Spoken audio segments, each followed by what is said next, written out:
Let's return to This Week in America. Here's your host, Rick Bratton. Welcome back, everybody, coast to coast, This Week in America. Merrill Vaughan is the author of the riveting suspense crime series Cold Case Investigators, known for his attention to procedural detail and the emotional realism in his characters. Reviewers say his books read like a true crime story with the pulse of a fast-paced novel. The series showcases Merrill's deep understanding of justice and perseverance.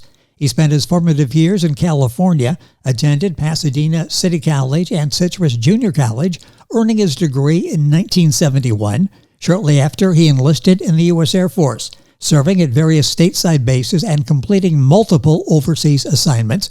Merrill retired with the rank of Master Sergeant, transitioned to work with the state of Wyoming's Human Resources Division.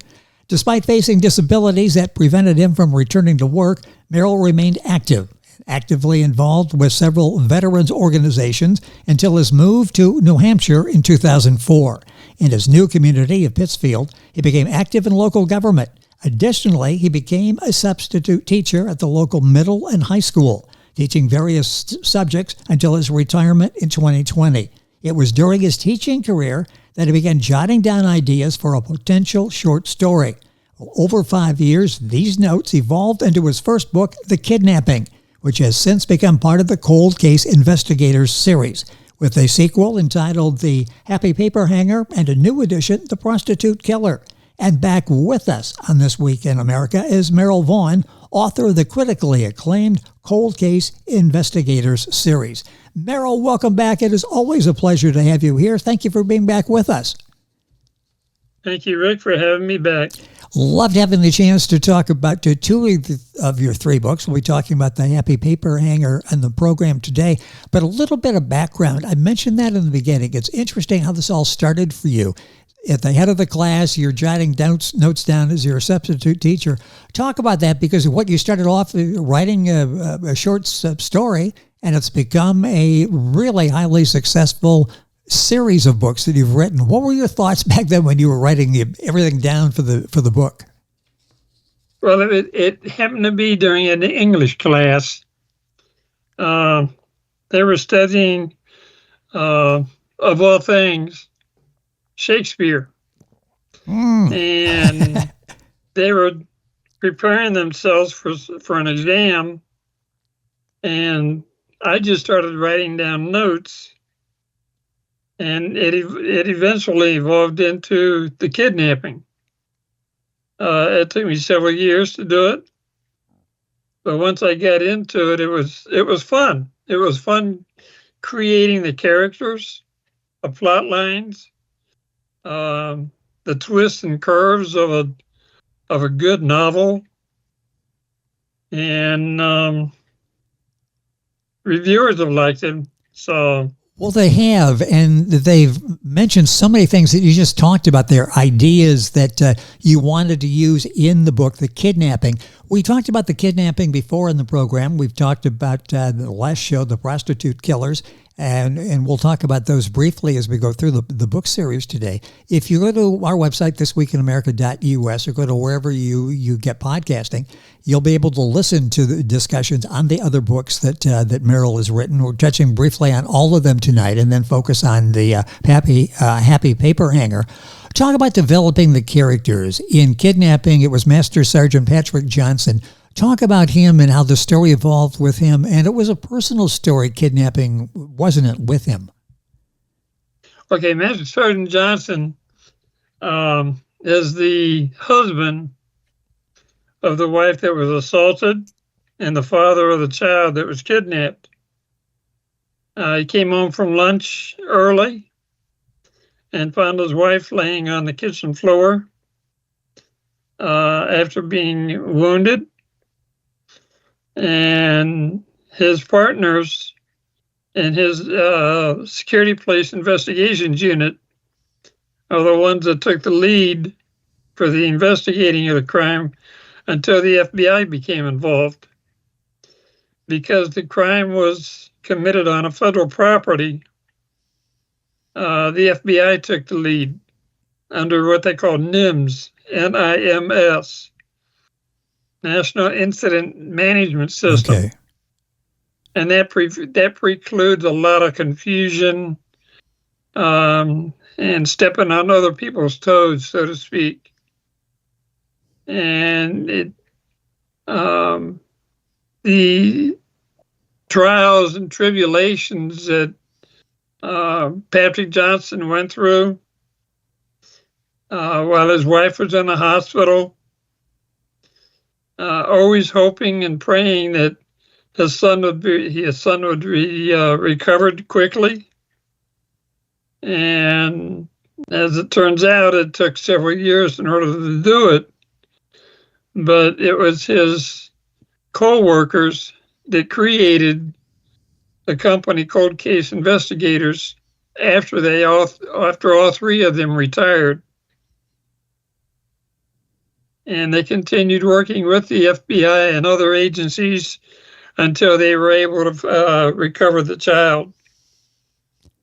The readers like the emotional realism that you have of the characters. Talk about that, because as you're reading your books, the characters come to life and we actually feel for them. What was that like as you were writing these individual characters? It was almost like you were them for part of this as you were telling the story. How do you go about doing it, developing this emotion that's involved in the characters and the ups and the downs that they're going through? It took me a while to figure out how I could incorporate all the different characters in a continuing series, in a continuing episode, so to speak. Yes.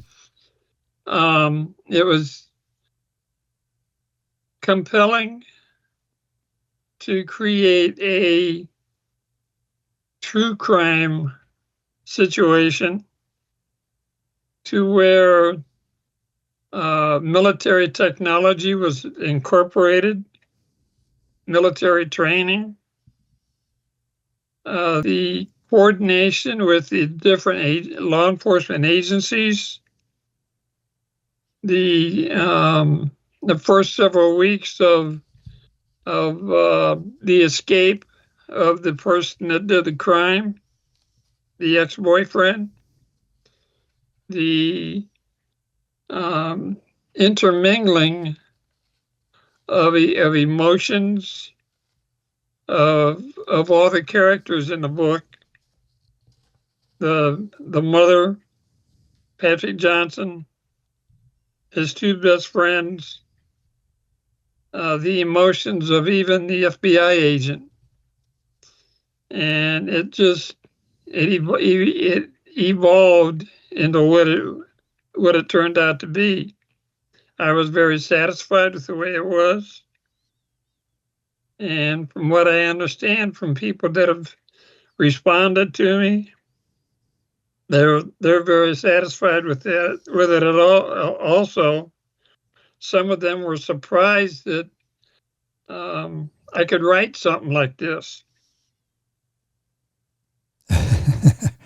Well, you did. Including me sometimes. At times, I'm surprised myself.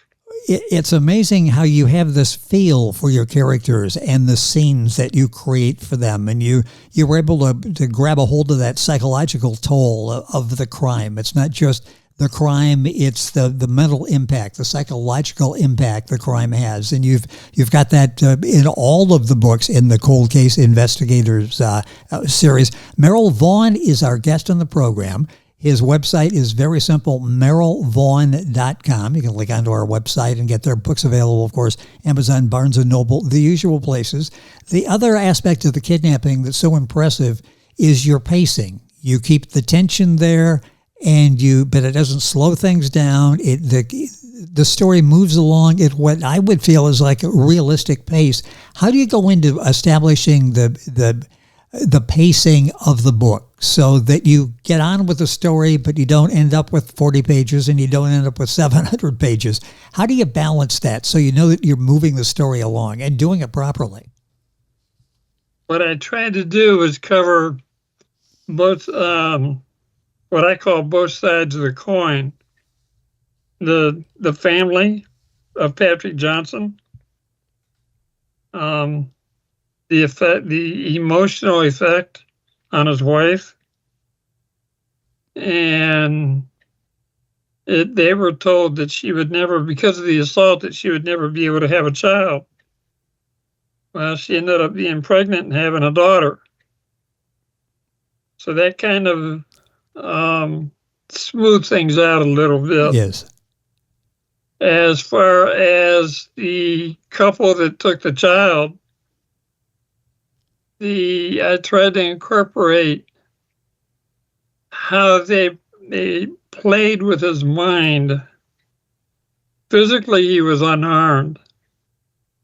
Mentally, his mind was played with to where he was told that the person that he was taken from was his aunt and uncle.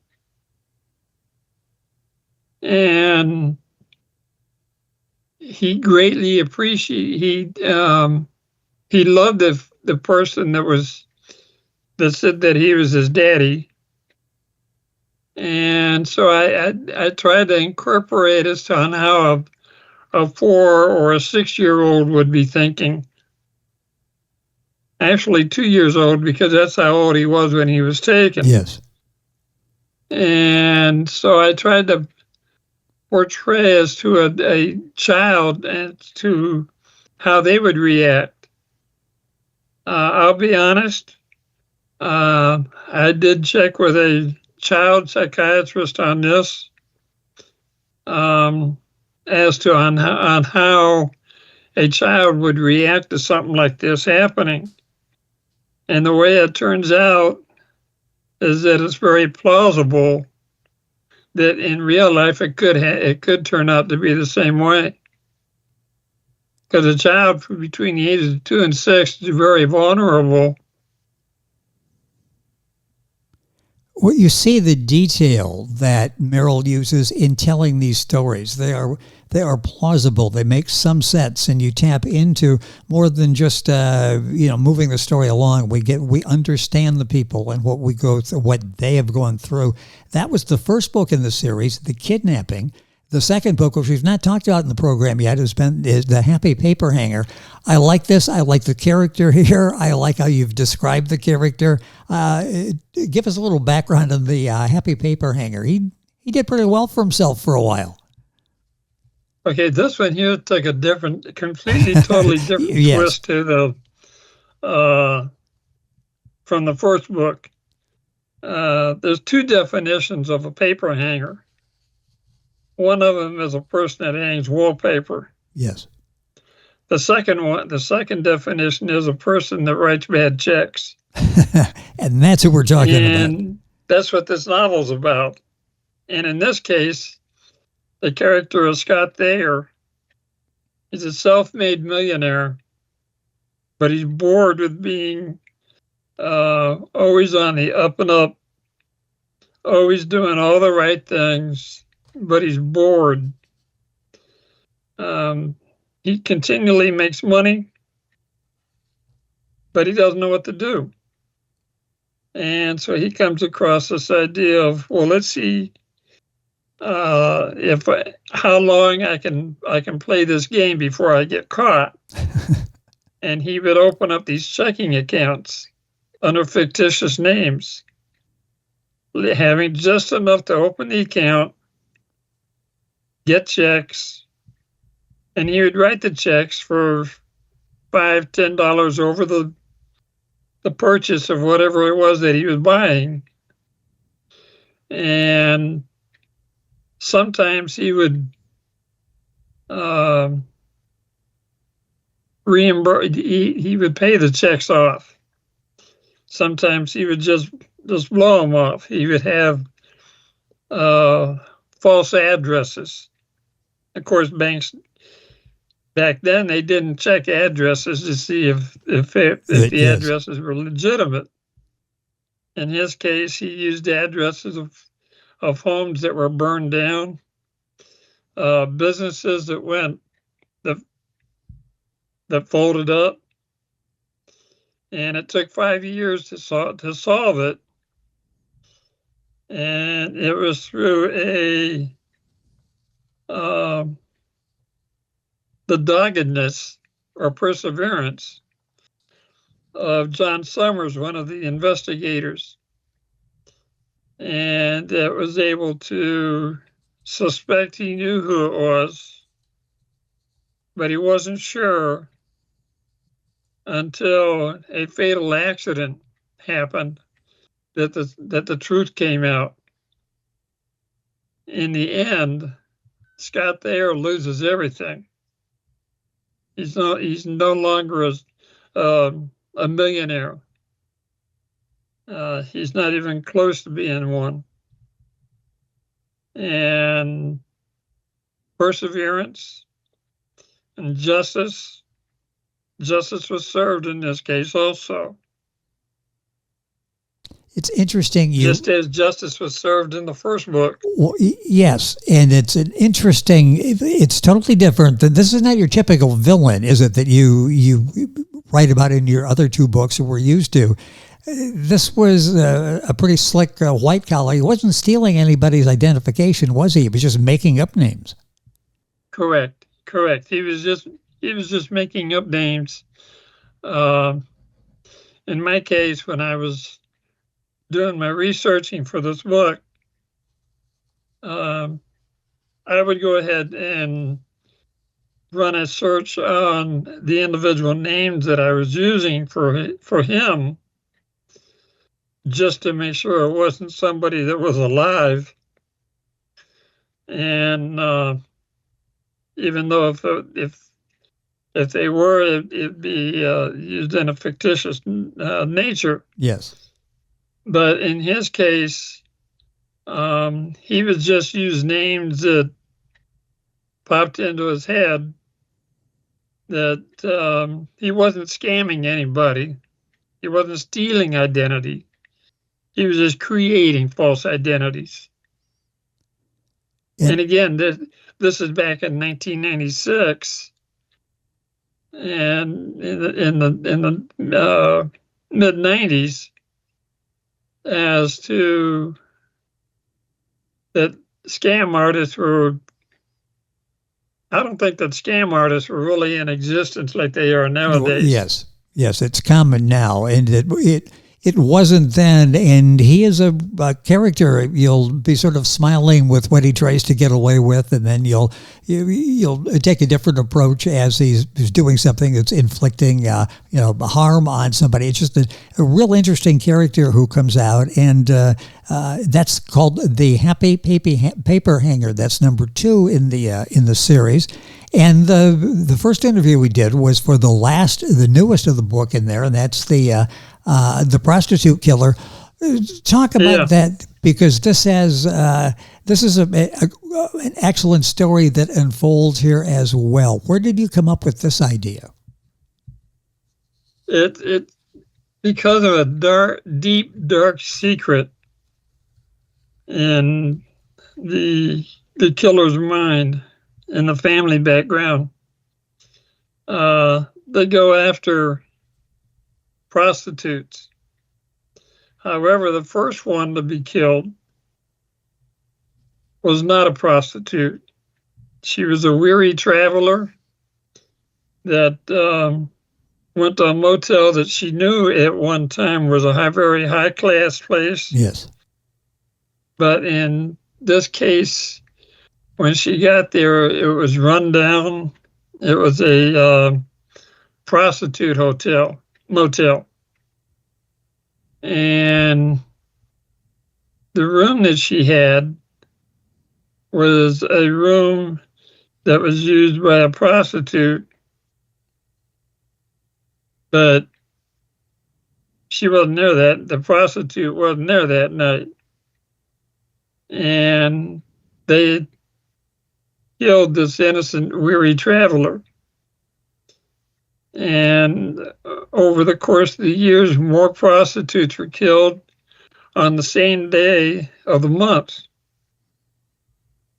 And as it turns out, that was a very important clue that Patrick Johnson was, in this case, was involved with, he was the lead investigator, and he was able to figure out that all these prostitutes were being killed on the same day of the month.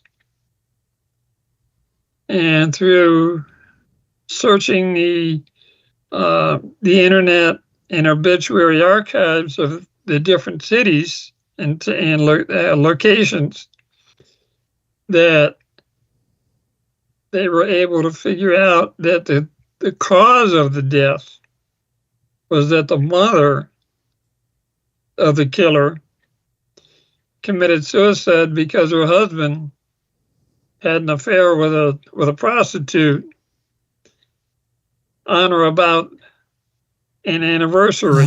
Yes. So, and the killer was a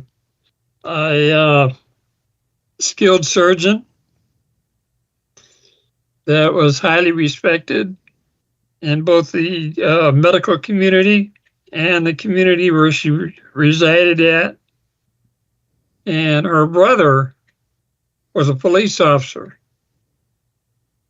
And what started things going as to who they were was that he made a slip during an interview with cold case investigators. His comment was, she was just a prostitute. Well, that automatically set up red flags and warnings with the investigators. And then they started doing some more checking and was able to figure out that he was helping his sister do the killings. He was telling her on how to cover up the crimes, sometimes standing watch outside the doors, making sure nobody would come by. So, and again, perseverance, justice pays off. And those are themes that you have throughout the books in the series. The cold case investigators, the first one in the series, the kidnapping.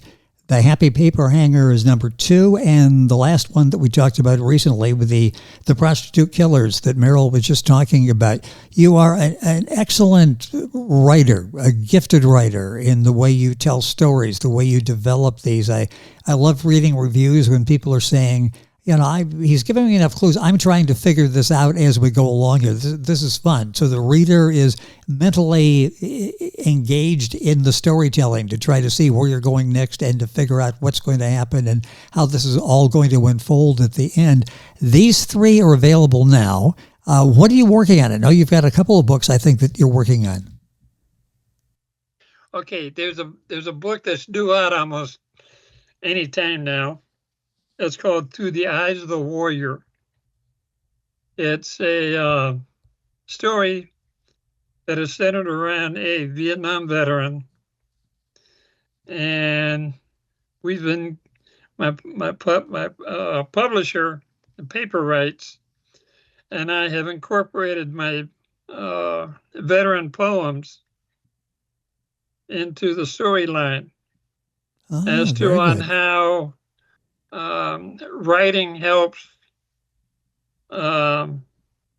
veterans with problems. It lets their emotions out. Yes. And I've done several of the poems. Most of the poems are veteran-centered. So, one of them is about that our POWs are not forgotten. I think last time we talked, I mentioned that in World War II, there's still 10,000 amazing number. Listed as missing. Amazing number. Vietnam has something like 2,000 still missing, unaccounted for. So there's those types, and then there's also poetry for the nurses from Vietnam. The decisions that they made, their comforting staffs. There's a poem in there for 9/11, which happens to be next week. Yes. As a 20, hard to believe, 24 years. Yes, it is. So that's my next project. And then, like I said, that's due out almost any time. That will be available on Amazon. And then there's another book in the crime scene investigators series that involves a person that's missing for almost 6 years due to amnesia. And I'm still working on that one, so I can't go into too much detail on it because there's too much that's not in writing yet. Well, yes, and you can follow what Merrill is doing, the books that are out, the ones he's working on, one that should be out any day now, and then the one that's being written even as we speak at his website. It's very simple. It's his name, merrillvaughan.com. That's MERRILL. And then V as in Victor, AUGHAN, merrillvaughan.com. The books are available wherever books are sold. You go to Amazon, you click on his name, and you'll find all of the books there that he's written, and you'll be able to keep up to date on what's coming out. And Merrill, love to have you come back and talk about the new book as well. It's been fun having you with us. Loved hearing the stories about all of the 3 books in this series. Once again, the books are The Kidnapping. The second one is The Happy Paper Hanger, and the newest is The Prostitute Killer. All of these are available at Amazon, also available at his website, merrillvaughan.com. Merrill, it's been a pleasure. Thank you so much for being with us on the programs. Thank you again, Rick, and I look forward to coming back and seeing you again. And I hope you have a very pleasant weekend. Thank you. You as well. It is always a pleasure to have Merrill with us, and I thank EC Publishing, LLC, bringing your vision to life with expert editing, design, and marketing for setting up our interview once again with Merrill. All of this information on our website, thisweekinamerica.us, and you're listening to This Week in America. There's more on today's program right after these messages. This Week in America is online. You can visit our website, thisweekinamerica.us. Scott Pinkerton, Associate Producer of This Week in America. Jay Anderson, Segment Producer. Ben Watson, Webmaster. Otto Bechet, Director of Engineering and TV Production. This Week in America produced and is a trademark of Blue Funk Broadcasting, LLC. For information on all of our guests and to listen to this week's show, our website again at thisweekinamerica.us. And I'm Sean Bratton, Executive Producer of This Week in America.